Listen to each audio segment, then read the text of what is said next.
O que é que faz a ciência ser ciência? E qual é, de verdade, a diferença entre um fato científico e uma simples opinião? Essa é uma daquelas perguntas que caem em prova e fazem a gente pensar. E é exatamente nessa busca por respostas que a gente vai mergulhar agora. Pois é, essa pergunta aí moveu boa parte da filosofia da ciência no século XX. E olha, pode até parecer simples, mas a resposta é muito mais complexa e, sinceramente, fascinante do que a gente imagina. É a busca por um critério, sabe? Uma linha bem clara para separar o que é conhecimento rigoroso do que é só um palpite. E essa busca, ela não começou ontem, não. A raiz disso está lá na Grécia Antiga, com Platão. A dúvida era, será que as palavras que a gente usa realmente correspondem às coisas do mundo ou são só uma convenção? Para a ciência, essa questão é o ponto de partida de tudo. É fundamental ter uma linguagem precisa que descreva o mundo sem deixar margem para dúvida.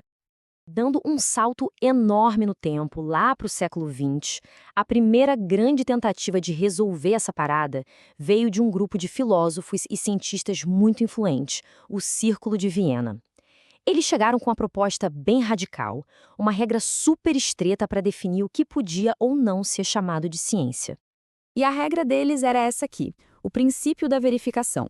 A ideia é bem direta, na verdade. Para eles, uma frase só tem sentido de verdade se a gente puder testar ela na prática.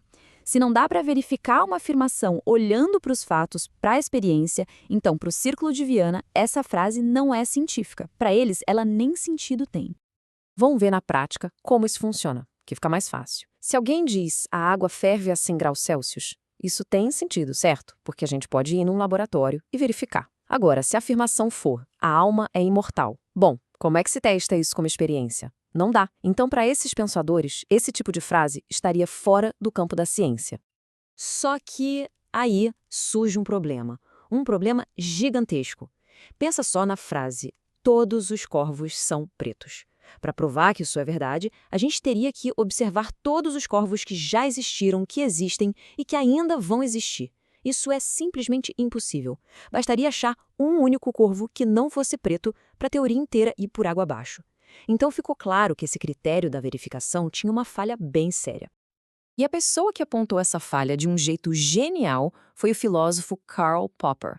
A proposta dele foi virar o jogo completamente. Ele disse o seguinte: em vez de ficar tentando provar que as teorias estão certas, a ciência deveria fazer o exato oposto. Ela deveria tentar, com todas as forças, provar que as teorias estão erradas. E aqui está a grande sacada do Popper. O que faz uma teoria ser científica não é que ela pode ser provada, mas sim que ela pode ser falseada.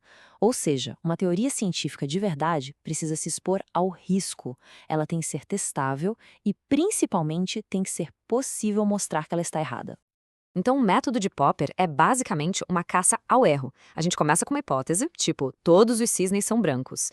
Em vez de sair por aí procurando mais e mais cisnes brancos para confirmar, o trabalho do cientista é procurar feito um louco por um cisne de qualquer outra cor. O momento em que se acha um único cisne negro, esse é o grande momento. É ali que a hipótese é refutada e o conhecimento dá um passo à frente. A virada que o Popper propõe é total. A ciência não avança juntando provas de que está certa, mas sim eliminando os erros. Uma teoria científica forte não é aquela que foi provada de uma vez por todas. É aquela que aguentou firme e sobreviveu a inúmeras tentativas de ser derrubada. É uma mudança completa de perspectiva. Mas será que a ciência é só sobre testar frases soltas, uma por uma? O historiador e filósofo Thomas Kuhn olhou para a história e disse: não é bem assim. Ele percebeu que a ciência funciona dentro de grandes estruturas, quase como modos de pensar, que ele batizou de paradigmas. Com essa frase, o próprio Kuhn define o que é um paradigma. Não é só uma teoria, viu? É o pacote completo. Um conjunto de crenças, de valores, de métodos que toda uma comunidade de cientistas compartilha. É tipo a caixa de ferramentas que eles usam para trabalhar. Eu adoro essa analogia do sistema operacional. É perfeita.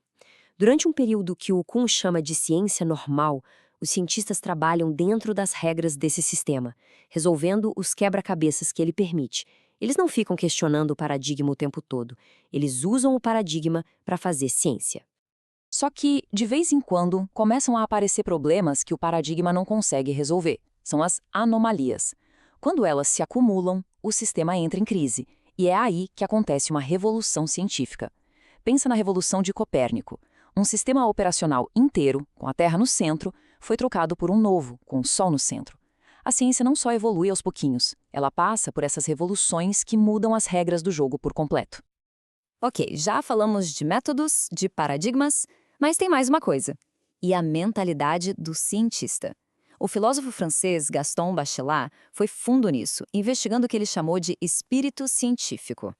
Para Bachelard, fazer ciência é um ato de quebra, de ruptura. É preciso romper com as nossas intuições, com aquele conhecimento que parece óbvio, sabe? O senso comum muitas vezes é um obstáculo. O conhecimento científico se constrói na direção contrária da opinião, e isso exige uma vigilância e uma autocrítica o tempo todo. Certo. Depois dessa viagem toda pela filosofia, a gente pode se perguntar, tá, mas e aí? Por que isso tudo importa na prática? Como é que esses conceitos todos nos ajudam a pensar melhor no nosso dia a dia? A verdade é que essas ideias são como ferramentas para nossa mente. O princípio da verificação nos ensina a perguntar, ok, mas quais são as evidências para isso? O falsificacionismo do Popper nos treina para ter aquele ceticismo saudável, para procurar o cisne negro em qualquer argumento. E a ideia de paradigma do Kuhn nos dá a humildade para a gente entender que até as nossas certezas mais fortes de hoje podem ser superadas amanhã. E isso nos traz para uma reflexão final, super atual. Numa era de tanta desinformação, de tanta fake news, saber a diferença entre o que é verificável, o que pode ser refutado e o que é só opinião, deixou de ser um exercício de filosofia, virou uma ferramenta de sobrevivência intelectual. A pergunta que fica é, como a gente pode usar essas ideias para navegar no mundo de hoje? O pensamento crítico que a gente discutiu aqui é, com certeza, o melhor ponto de partida.